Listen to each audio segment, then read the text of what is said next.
আজকে আমরা আলোচনা করব দ্বীনের দাওয়াত ও নির্মম প্রতিকূলতা। আজকে তো সুন্দরভাবে আমরা দ্বীন পেয়ে গিয়েছি, কালিমাওয়ালা হয়ে গিয়েছি, কিন্তু এক সময় যারা আল্লাহর হুকুম মেনেছে তাদের উপরে নির্যাতনের স্টিম রোলার চলেছে, কিন্তু তারা আল্লাহর হুকুম থেকে এক বিন্দুও পিছপা হয় নাই। কথা বলেন ঠিক কিনা? আজকে তো সমাজের মানুষগুলা আধুনিক ইসলাম চায়, কিন্তু ইসলাম কি কখনো আধুনিক হবে? বর্তমানের আধুনিকতা কি আর কখনো হবে? নাকি ইসলাম যেটা আছে এটাই হলো সর্বোত্তম আধুনিক পন্থা? কথা বলেন ঠিক কিনা? কেন আমরা আরো আধুনিকায়ন করতে চাই? কারণ পশ্চিমাদের অনেক সংস্কৃতি আমরা লালন করি, যদিও আমরা মুসলমান। কথা বলেন ঠিক কিনা? যদিও আমরা মুসলমান, কিন্তু সংস্কৃতি গ্রহণ করি বিধর্মীদের, পশ্চিমাদের, যার কারণে আমরা মাঝে মাঝে যেটাকে মডারেট ইসলাম বলে, যে ইসলামকে নতুন করে এরা আধুনিক আনতে চায়, বলে 1400 বছর আগে ইসলাম চলবে না। জোরে বলেন নাউজুবিল্লাহ, আরো আওয়াজ দিয়ে পড়েন নাউজুবিল্লাহ। কিয়ামত পর্যন্ত 1400 বছর আগের ইসলাম চলবে কি চলবে না? তো জোরে বলেন, চলবে কি চলবে না? তো আমার নবী যখন নবুয়ত প্রাপ্ত হলেন, প্রাপ্তির সাথে সাথে সাধারণ মানুষকে কিন্তু দাওয়াত দেওয়ার অনুমতি ছিল না। আল্লাহ তাবারক তাআলা বিশ্বনবীকে বলেছেন, ও আমার পয়গম্বর, আপনাকে আমি নবুয়ত দিয়েছি, আপনি গোপনীয়তা রক্ষা করে দাওয়াত দেন। নবুয়তের 4র্থ বছর, অর্থাৎ আমার নবী হওয়ার 4 নম্বর বছরে আল্লাহ তাবারক তাআলা বললেন, পয়গম্বর, এবার আপনি প্রকাশ্যে ইসলামের দাওয়াত দেন। সুবহানাল্লাহ। আর একটু জোরে পড়েন সুবহানাল্লাহ। প্রকাশ্যে যখন ইসলামের দাওয়াত দেওয়া শুরু হলো, ঠিক তখনই শুরু হয়ে গেল নির্যাতন কাকে বলে এবং নির্যাতন কত প্রকার হতে পারে মুসলমানদের উপরে শুরু হয়ে গেল। গুটি কয়েকজন মানুষ ইসলাম ধর্ম গ্রহণ করলেন।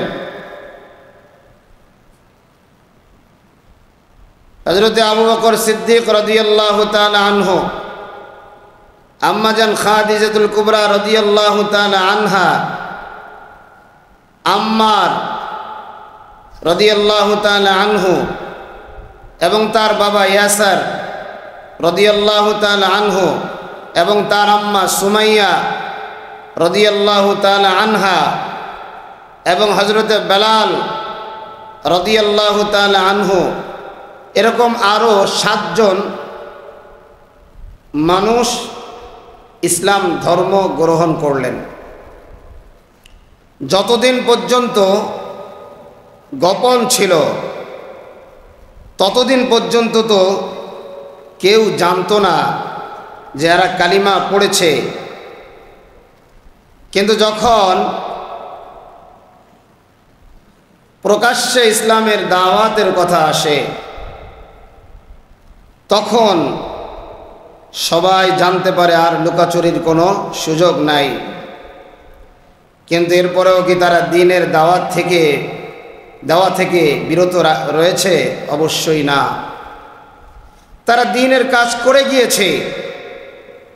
যতই নির্মম প্রতিকূলতা আসুক, চাই নিজের জীবন শেষ হয়ে যাক,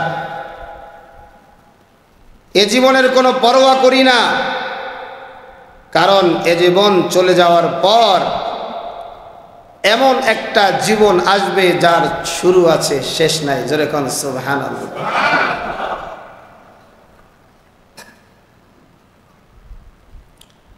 এজন্য হযরত বেলাল যখন ইসলাম ধর্ম গ্রহণ করলেন তো উমাইয়া তার গলার ভিতরে রশি লাগাইয়া দিত। তো লাগায়া কিছু ছেলেদেরকে বলতো, একে রশি দিয়ে এবার টানতে থাকো। জোরে কোন নাউজুবিল্লাহ। আম্মার ইবনে ইয়াসার পুরা পরিবার যখন কালিমা পড়ে মুসলমান হয়ে গেল, দারিদ্র পরিবারের লোক ছিলেন, আবু জাহেল তার সাঙ্গপাঙ্গ নিয়ে হযরতে আম্মারের বাবা এবং তার আম্মাকে বেঁধে ফেললেন।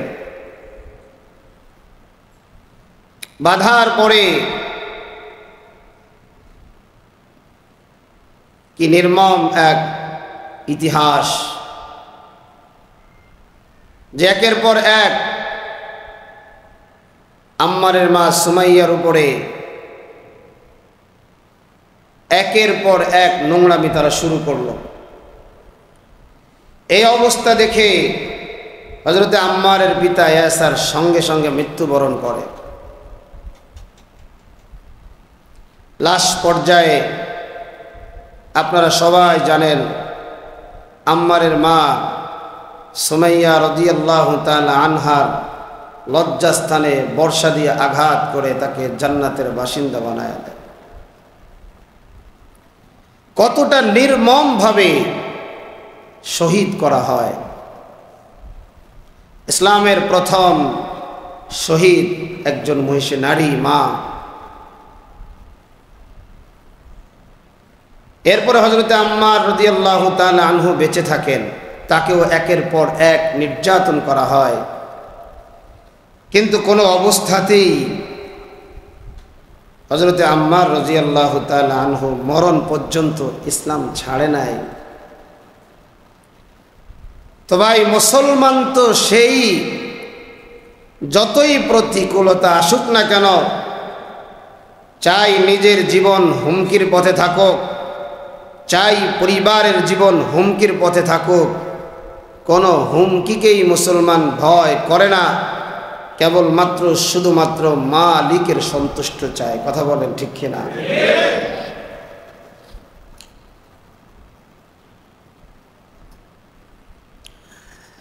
এজন্য আমার কলিজার মুসল্লি বাবারিয়া, যুবক ভাইরা, মায়ার নবী আমার জানাইয়া দেয়, তেলাওয়াতকৃত হাদিসের ভিতরে নবী বলেন, হযরতে আনাস রাদিয়াল্লাহু তাআলা আনহু থেকে বর্ণিত, নবী সাল্লাল্লাহু আলাইহি ওয়াসাল্লাম বলেন, তিনটি গুণ যার মধ্যে বিদ্যমান সে ইমানের স্বাদ পায়, ইমানের মজা পায়। আজকে আমরা ইমানদার দাবি করি, ইমানওয়ালা দাবি করি, মজা তো কোনোদিন পাইলাম না। তাহলে বোঝা যায় এই তিন গুণের যে কোনো একটা গুণ আমার আপনার ভিতরে নাই। এজন্য একটু কানটা খাড়া করেন, এজন্য একটু দিলটা লাগায় দেন। এক নাম্বার গুণ, যার নিকট আল্লাহ ও তার রাসূল অন্য সকল বস্তু হইতে অধিক প্রিয়। এ বয়ান লাগাতার 1.5 মাস চলেছে। আল্লাহ এবং তার রাসূলের চাইতে আমার কাছে আর কোনো কিছু প্রিয় নাই। আমার কাছে সব চাইতে প্রিয় হলো আমার আল্লাহ, আমার কাছে সব চাইতে প্রিয় হলো আমার রাসূল। সাহাবায়ে কেরামের কাছে আল্লাহ বড় প্রিয় ছিল, সাহাবায়ে কেরামের কাছে নবী বড় প্রিয় ছিল। এজন্য আবু বকর বলেন, পয়গম্বর আমার কাছে 3টা জিনিস বড় প্রিয়। এক নাম্বার হলো আন-নাজরু ইলা রাসূলিল্লাহ, ও পয়গম্বর আপনার চেহারা আমি আবু বকরের কাছে সবচাইতে বড় প্রিয়। আর একটু জোরে কোন সুবহানাল্লাহ। 2 নাম্বার, যে একমাত্র আল্লাহর জন্যই কোনো বান্দাকে ভালোবাসে। আপনি কাউকে ভালোবাসেন সব আল্লাহর জন্য। আমার কোনো চাহিদা নাই, আমার কোনো পাওয়া নাই, আমার কোনো চাওয়া নাই।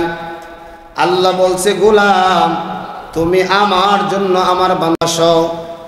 আল্লাহ বলে, গোলাম তুমি আমার জন্য আমার বান্দিকে ভালোবাসো।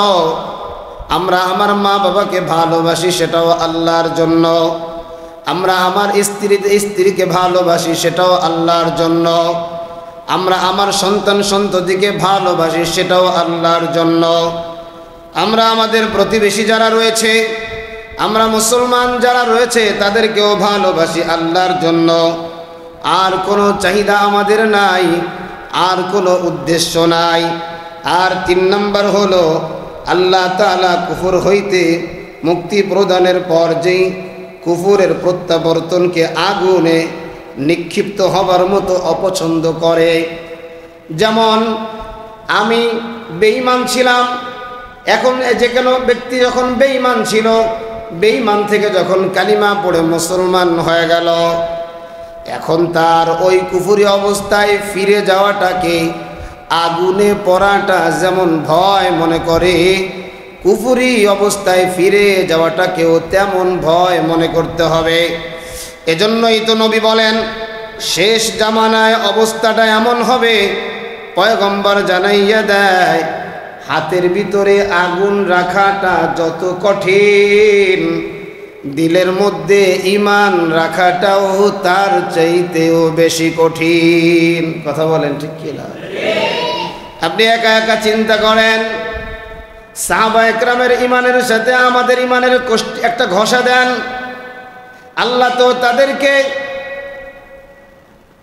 তাদেরকে আল্লাহ রাব্বুল আলামিন সত্যের মাপকাঠি দাঁড় করায় আল্লাহ বলেন, আমিনু কামা আমানান নাস। আল্লাহ বলেন, লোকেরা যেমন ঈমান এনেছে তোমরা তেমন ঈমান আনো। লোক দ্বারা উদ্দেশ্য হলো সাহাবায়ে কেরাম। সাহাবায়ে কেরামের উপরে কোনো কালিমা চলবে না, সাহাবায়ে কেরামের ব্যাপারে কোনো সমালোচনা চলবে না। এক কথায়, যে সাহাবায়ে কেরামের নাম নিয়ে সমালোচনা করে, ও হলো আমার নবীর সাহাবী এবং নবীজির দুশমন। কথা বলেন ঠিক কিনা? যে নবীর সাহাবায়ে কেরামের ব্যাপারে সমালোচনা করে, সে নবীকেও গালি দিতে দ্বিধাবোধ করবে না। যে আমার নবীকে গালি দিতে দ্বিধাবোধ করবে না, সে আমার আল্লাহকেও কিছু বলতে দ্বিধাবোধ করবে না। এজন্যই তো নবী আমার বলেন, আমার এক একজন সাহাবা আকাশের এক একটা নক্ষত্রের মতো। তোমরা যার অনুসরী হইবা, সঙ্গে সঙ্গে হেদায়েত পাওয়া যাইবা। জোরে কোন সুবহানাল্লাহ। এজন্য বাজান, খুব খেয়াল করতে হবে, মনে রাখতে হবে, আমাকে ইসলামের মতো সাজাইতে হবে। ইসলাম আমার মতো সাজবে না, আমাকে সাজাইতে হবে, আমাকে পরিবর্তন করতে হবে। যত ধরনের বিপদ আসুক, যত ধরনের কষ্ট আসুক, কোনো অবস্থাতেই ইসলাম ছাড়া যাবে? আরো জোরে বলেন, যাবে। নবীর একজন সাহাবী হযরতে মুসআব ইবনে উমাইর রাদিয়াল্লাহু তাআলা আনহু, নামটা একটু খেয়াল করেন। হযরতে মুসআব ইবনে উমাইর রাদিয়াল্লাহু তাআলা আনহু, দেহ ছিল অনেক সুন্দর, টাকা পয়সা অর্থকড়ি তাদের কম ছিল না, সব কিছু পরিপূর্ণ ছিল। তার পোশাক আশাকের এমন একটা অবস্থা ছিল, এবং তাকে এক কথায় সুগন্ধি যুক্ত বালক বলতো। তার শরীরে এমন একটা সেন্ট ব্যবহার করা হতো, এমন সুঘ্রাণ।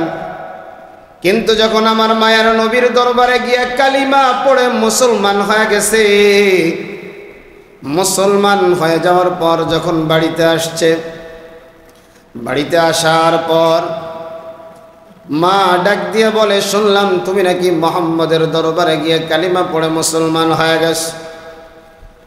সন্তান মুসআব ইবনে উমাইর রাদিয়াল্লাহু তাআলা আনহু বলেন, হ্যাঁ, আমি আমার নবীজির দরবারে গিয়ে কালিমা পড়ে মুসলমান হয়ে গেছি।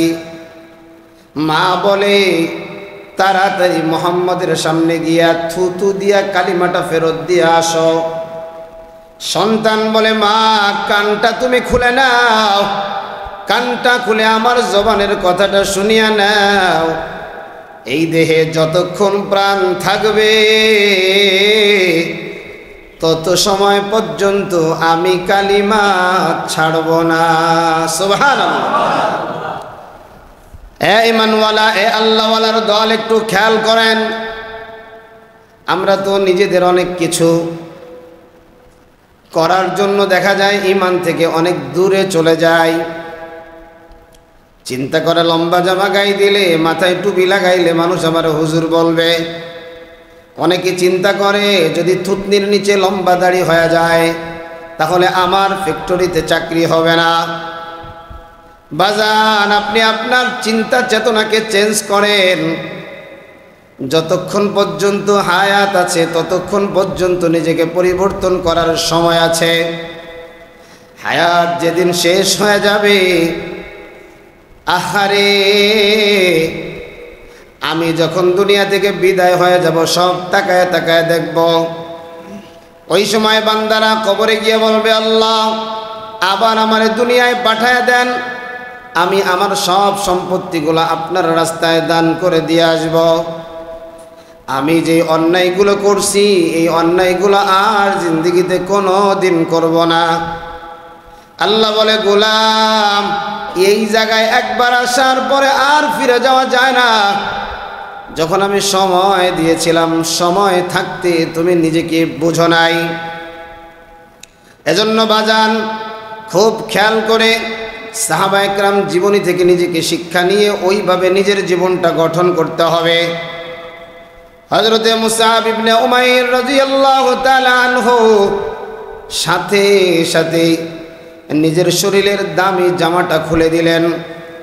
সব কিছু খুলে দিয়া এখন তো তার কাছে আর কিছু নাই।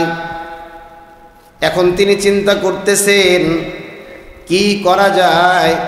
পয়গম্বরের দরবারে তো আমাকে যেতে হবে। পচা একটা পরিত্যক্ত সালার চট, সেই চট পইরা আমার মায়ার নবীর দরবারে হাজির হয়ে গেছে।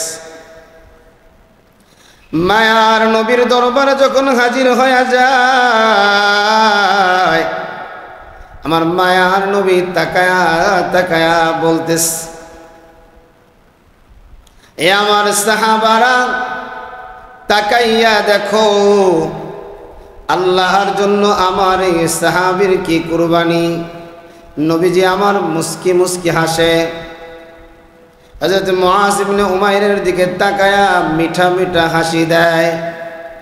কারণ যে দুনিয়াকে বাদ দিতে পেরেছে আল্লাহর জন্য, সেই আল্লাহর কাছে দামি হয়ে গেছে। বদর যুদ্ধ শুরু হয়ে যায়। যুদ্ধ করতে করতে এক সময় মুসলমানরা বিজয় লাভ করে। বিজয় লাভ করার পর 70 জন কাফের বেঈমান কুরাইশরা মুসলমানদের হাতে বন্দী হয়। এর মধ্যে একজনের নাম ছিল আবু আজিজ ইবনে উমাইর। নবী এক একজন ব্যক্তিকে এক একজন সাহাবীর কাছে দিয়ে দিছে। দিয়ে দেওয়ার পর নবী বলেছেন, এদের যেন কোনো ধরনের কষ্ট না হয়। পয়গম্বর বলেছেন, তোমরা নিজে না খাইয়া এই বন্দীগুলারে খাওয়াইবা।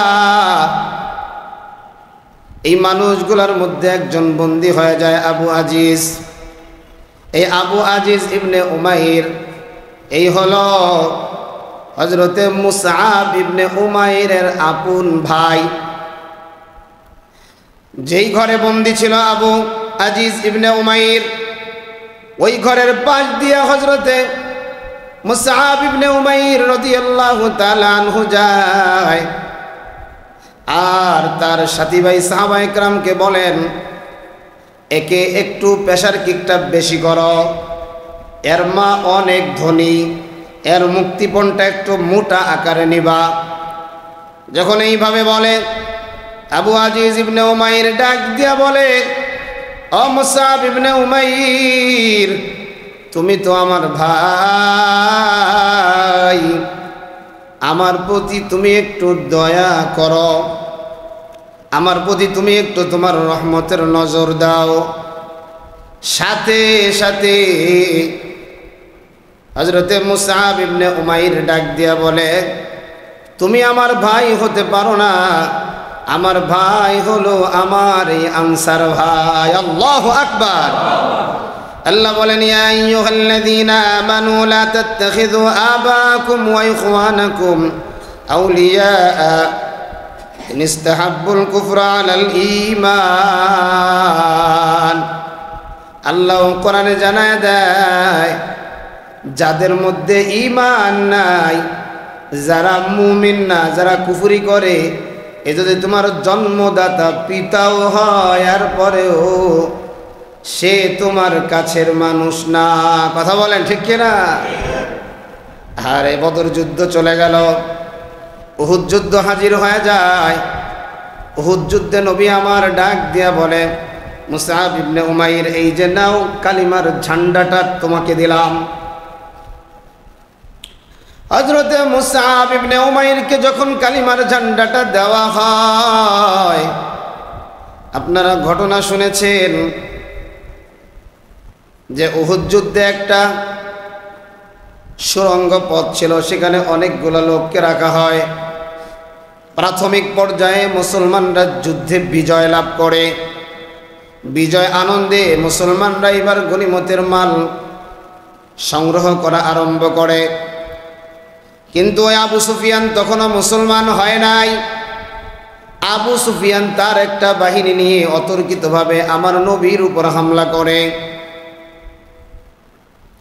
নবীজির উপরে যখন আক্রমণ করে, পুরা উহুদের ময়দানে একটা ঘোষণাটা ছড়ায় পড়ে, নবী দুনিয়ার জমিনে নাই। সাহাবায়ে কেরাম চিন্তা করেন, যে জমিনে নবী নাই, আমরা যুদ্ধ করে কি হবে? হযরতে মুসআব ইবনে উমাইর রাদিয়াল্লাহু তাআলা আনহুর হাতের ভিতরে কালিমার ঝান্ডা আমার নবী উঠায় দিয়েছে।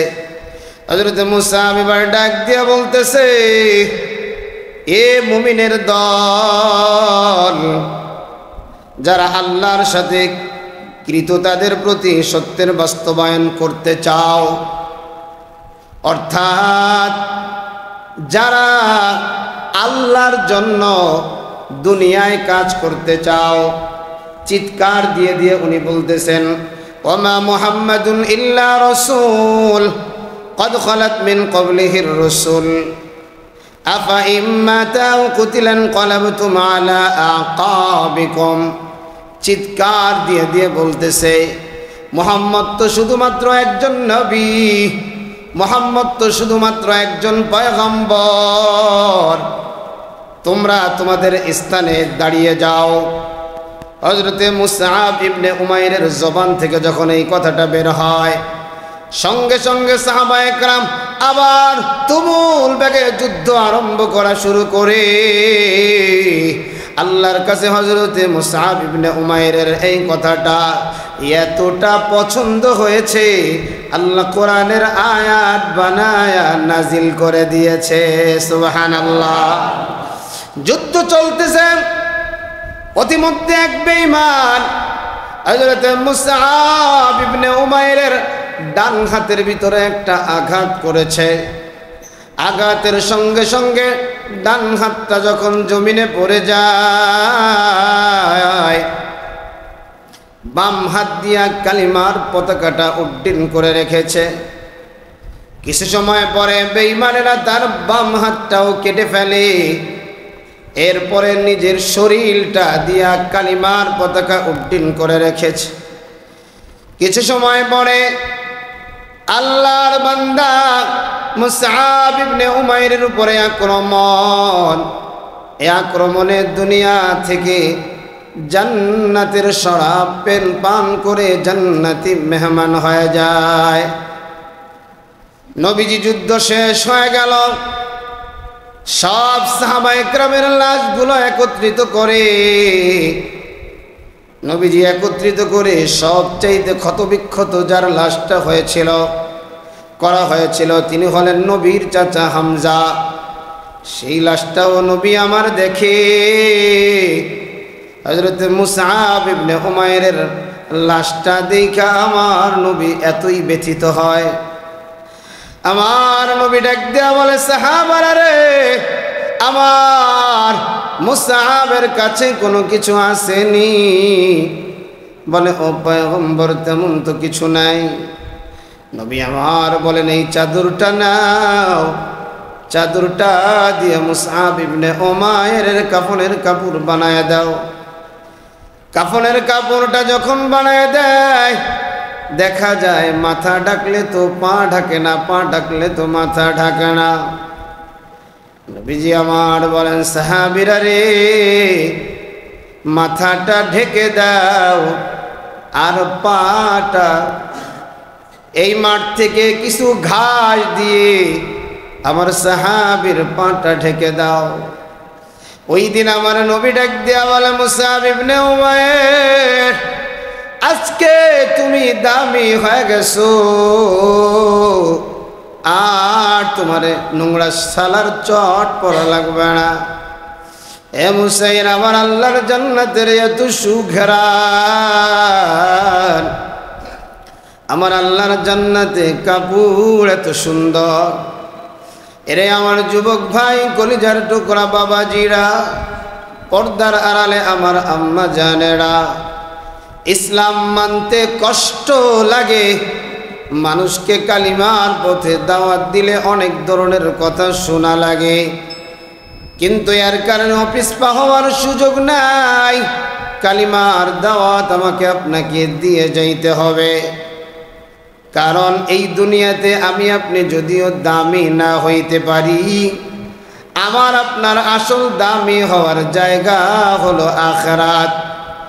আখিরাতের চিন্তা করিয়া দুনিয়াতে যদি দামি হইতে পারো, তাহলে এই কাজগুলো আমাকে আপনাকে করে যেতে হবে।